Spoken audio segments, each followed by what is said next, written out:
Halo rekan-rekan, ketemu lagi dengan saya Fadana dan kalau kita sudah ketemu, otomatis kita akan kembali membahas tentang sebuah buku.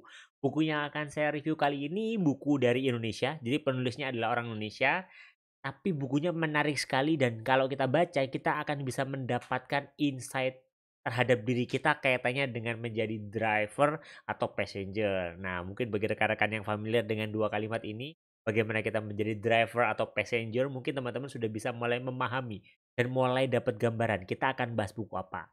Ya, kita akan bahas buku yang berjudul Self Driving, yang memang di sini diberikan gambaran bahwa ini adalah buku yang mengarahkan kita untuk menjadi driver kah atau kita menjadi passenger. Nah, buku ini ditulis oleh Profesor Renat Kasali yang merupakan dosen dari Fakultas Ekonomi Universitas Indonesia. Nah, selain beliau merupakan seorang akademisi, sosok pria yang saat ini yang bergelar PhD ini dari University of Illinois, ini juga produktif menulis dan sangat produktif kalau saya boleh bilang. Kenapa? Karena memang selalu ada buku, tahun beberapa kali itu akan ada muncul buku-buku yang itu dituliskan oleh beliau, yang itu relevan konteksnya dengan kondisi saat ini terutama di Indonesia. Dan memang karena saking produktifnya beliau dalam menulis, buku-bukunya ini akhirnya banyak menjadi perhatian dan rujukan dari kalangan bisnis dan juga dikoleksi oleh banyak orang termasuk saya. Dan rata-rata memang buku-bukunya ini selalu menjadi bestseller.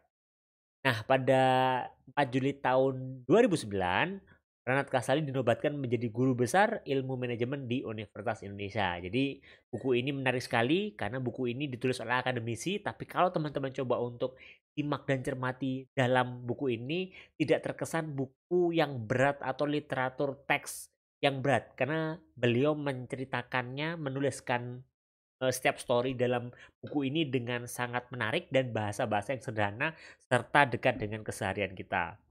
Pasti rekan-rekan sudah mulai penasaran ya? Yuk kita lihat dan kita simak seperti apa sih buku. Buku ini memang di bagian awal ini akan dijelaskan proses ketika, Profesor Renat Kasali ini mendapatkan tawaran untuk memimpin sebuah universitas.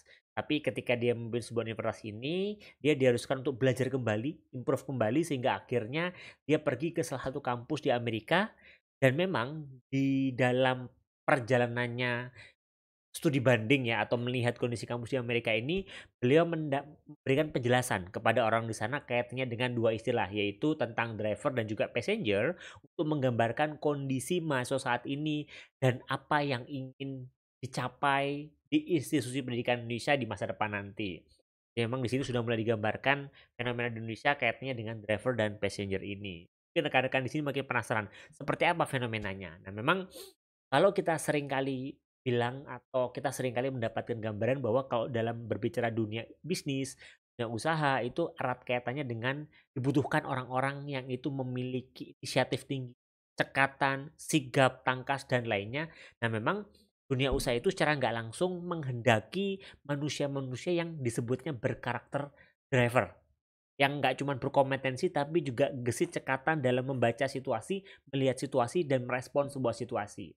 Namun dalam kenyataannya kehidupan sehari-hari, kondisi yang ideal tadi itu di mana banyak, orang-orang di industri itu adalah orang-orang yang driver, ditemui saat ini justru banyak pembentukan karakter manusia itu yang berkarakter passenger atau manusia yang ya hanya sebagai penumpang, istilah passenger ini kan penumpang ya, yang sekedar ya udah ngikut aja lah kehidupan mau kemana dia ngikut dan dia tidak merasa punya kendali terhadap dirinya sendiri. Hingga akhirnya dia cenderung tidak membuat inisiatif tindakan-tindakan yang dibutuhkan dan dia sebatas merespon saja apa yang perlu dia respon tanpa dia bisa mengambil kendali lebih luas. Padahal memang, faktanya adalah banyak sekali orang-orang yang masih memiliki mentalitas passenger ini, yang merasa tidak punya kendali dan cenderung merasa bahwa ya dirinya sangat dipengaruhi oleh kehidupan sehari-hari. Nah, memang masih di buku ini juga diberikan gambaran bahwa memang dibutuhkan effort dan kerja keras yang lebih untuk merubah dari passenger menjadi driver ini, karena ini kaitannya dengan mentalitas. Karena kalau kita tahu sendiri, merubah mental orang, bagaimana kita men-switch atau menggeser mental orang dari awalnya passenger driver, dari malas menjadi rajin ini, itu seringkali menjadi hal yang seru dan tantangan yang perlu untuk kita hadapi, dan itu tidak mudah, seperti itu. Secara umum gambaran isi buku ini ada banyak sebenarnya, banyak bab-bab dan pembahasan yang mungkin teman-teman perlu simak, tapi kalau kita ambil garis besar kaitannya dengan bagaimana kita men-switch orang dari passenger menjadi driver ini, ada 4 hal yang menurut saya pribadi itu penting, yang itu menjadi intisari dari buku ini. Yaitu yang pertama adalah tentang mandataris kehidupan. Ini di bab 1, di bagian 1, setelah itu juga ada tentang disiplin diri. Nah, orang yang memiliki mental driver itu adalah orang-orang yang memiliki disiplin diri yang tinggi di dalam keseharian maupun dalam pekerjaan dia.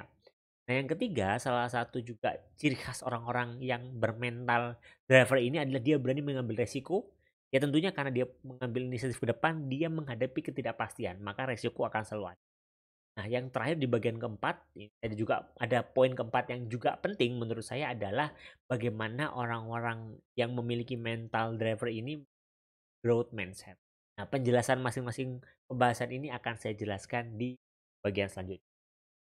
Yang pertama adalah kaitannya dengan mandataris kehidupan. Ini jadi topik bahasan yang dibahas di bagian awal dan memang sangat penting dan menjadi fondasi dari banyak orang untuk menjadi driver. Di bagian ini, Profesor Kasali menjelaskan bahwa memang sebenarnya kita semua adalah pemegang mandat atas kehidupan.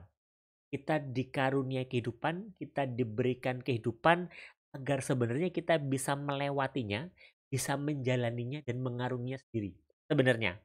Namun karena mungkin pada saat kita kecil ya, ya wajar anak kecil kan kita belum bisa mengambil inisiatif, bahkan belum tahu apa yang baik buat diri sendiri. Maka mandat itu diberikan kepada orang tua dengan harapan orang tua itu bisa mengarahkan anak-anaknya hingga suatu saatnya nanti mereka siap mengambil mandat kehidupannya sendiri. Nah, memang seharusnya gitu ya, setelah dewasa, setelah seorang itu bisa berpikir untuk dirinya sendiri, harusnya surat mandat itu dikembalikan. Sehingga pemegangnya ini bisa kembali mengambil keputusan terhadap kehidupan yang akan dijalaninya sendiri.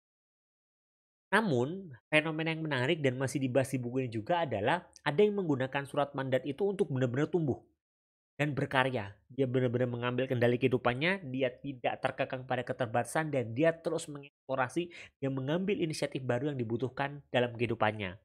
Tapi ada juga yang setelah mengambil surat mandat itu, istilahnya ya, dia kemudian meletakkannya dalam sakunya saja atau menyimpan sebagai dokumen pribadi.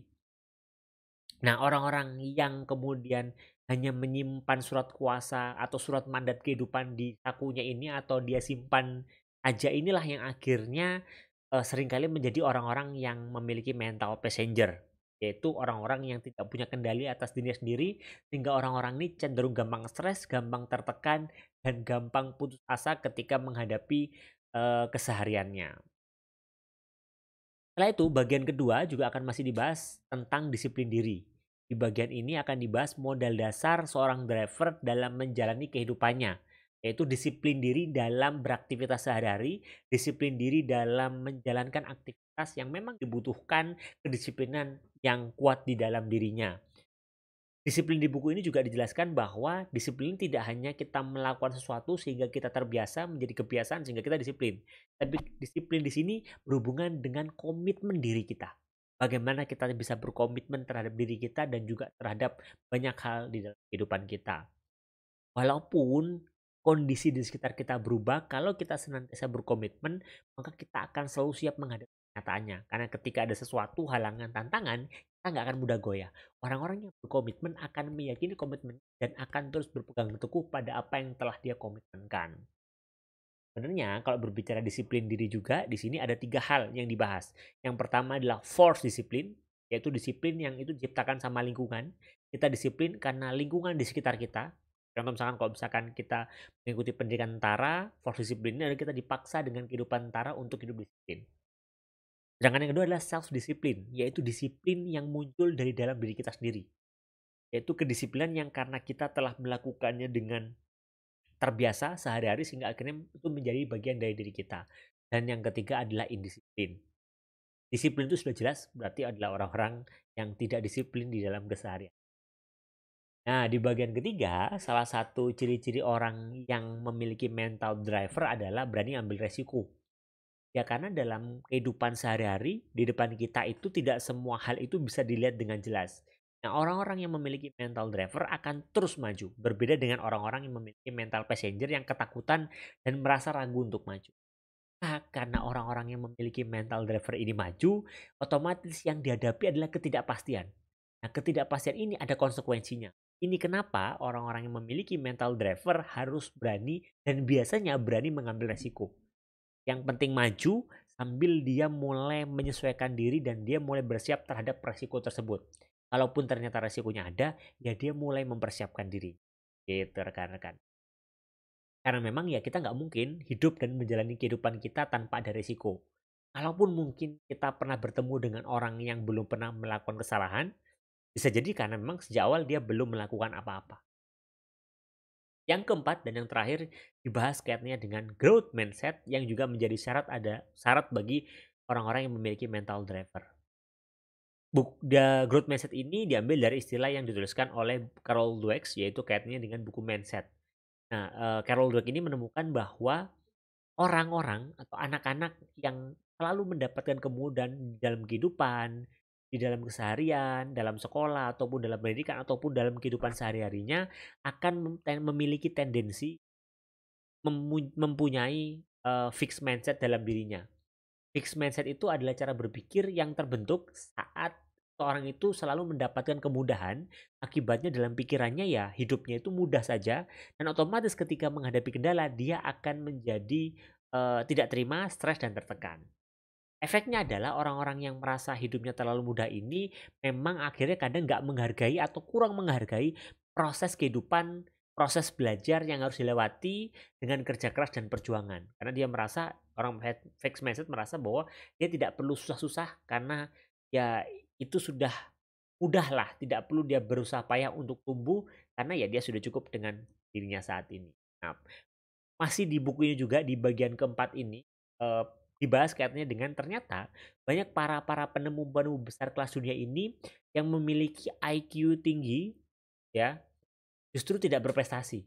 Tapi para penemu-penemu yang akhirnya sukses di dalam karirnya menemukan sesuatu, itu adalah orang-orang yang justru tidak memiliki IQ tinggi, tapi yang mereka miliki adalah dedikasi, kesungguhan, ketangguhan, inisiatif, dan konsistensi dalam melakukan sesuatu yang mereka sukai dan yakini itu. Jadi memang, untuk bisa menjadi orang yang memiliki mental self driver salah satunya adalah growth mindset. Selalu bersiap untuk terus belajar, selalu bersiap untuk terus tumbuh dan yakin bahwa halangan, tantangan, kesulitan itu adalah bagian yang akan menjadi pembelajaran dalam kehidupannya. Oke, rekan-rekan saat ini sampailah kita di bagian kesimpulan. Kesimpulannya, secara umum buku self driving ini pas untuk dibaca oleh siapapun rekan-rekan yang ingin merasakan pertumbuhan dalam diri. Baik kaitannya dengan merasakan kualitas kehidupan kita yang meningkat maupun juga karir kita yang meningkat. Di sini kita akan belajar kembali kaitannya dengan bagaimana sih yang awalnya kita sekarang itu punya mental seperti apa? Apakah mental kita passenger atau mental kita driver? Masih dalam buku ini juga nanti akan banyak perenungan-perenungan yang dilakukan untuk membuat kita itu mulai merenungkan terhadap kondisi kita saat ini. Apakah mindset kita sudah driver atau masih passenger? Buku ini juga pas bagi rekan-rekan yang ingin mendapatkan inspirasi singkat ya tentang bagaimana sih menjadi lebih baik dan senantiasa sukses di dalam keseharian maupun di berbagai bidang kehidupan kita. Karena lagi-lagi banyak penemu-penemu sukses, orang-orang sukses itu bukan orang-orang yang memiliki mindset passenger tapi memiliki mindset atau mental driver. Nah, harapannya rekan-rekan melalui buku ini, rekan-rekan bisa mendapatkan insight dan inspirasi dalam merumuskan langkah yang perlu dilakukan untuk membuat diri kita memiliki mental driver.